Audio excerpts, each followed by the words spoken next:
Welcome back, everyone. Today, I'm going to create this very cool ice effect in Affinity Photo for you. If you think it was worth 3 minutes and 49 seconds of your time, please hit those like and subscribe buttons. Okay, here we go. I'm going to start with this wintry forest scene. I'll select the artistic text tool and then type the word ice in all capital letters using a nice chunky font like Impact. With the text layer selected, I'll go to the character button, which looks like a little letter A on the top toolbar. This will bring up the character properties panel. I'll go to this tool here that looks like a V and an A, with a little double arrow under it. I'll lower this down until the letters are almost touching each other.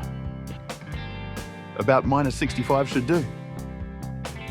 Okay, now I'm going to make my text a little bigger and move it until the sun is right behind the top part of the E here.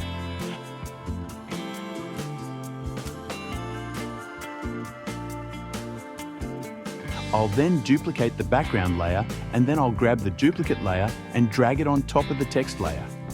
This will embed the image onto the text. Don't worry, it hasn't disappeared. I'll select the embedded text layer and move it over a bit to the left. Now, I'll go to the FX button located at the bottom of the Layers panel and select 3D. I'll slide the radius slider over a bit to add a little more of the effect. That looks good.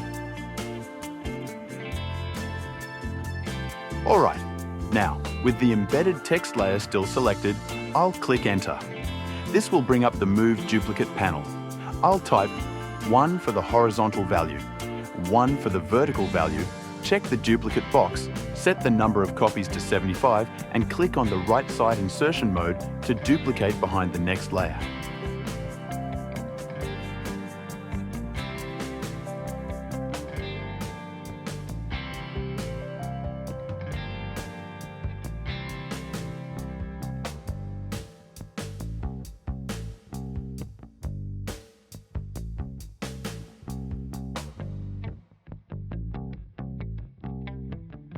Alright, we're almost there.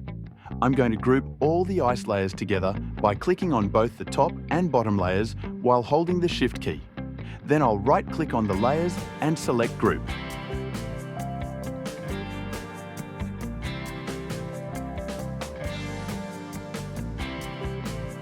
Last thing, and then I'll let you go.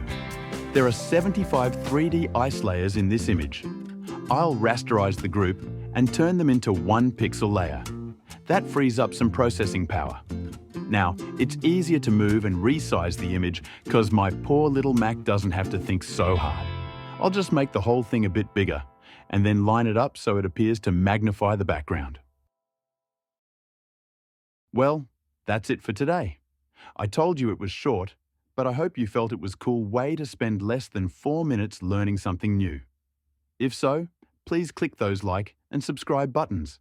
It really does help my little channel keep chugging along. Have a great day, everyone.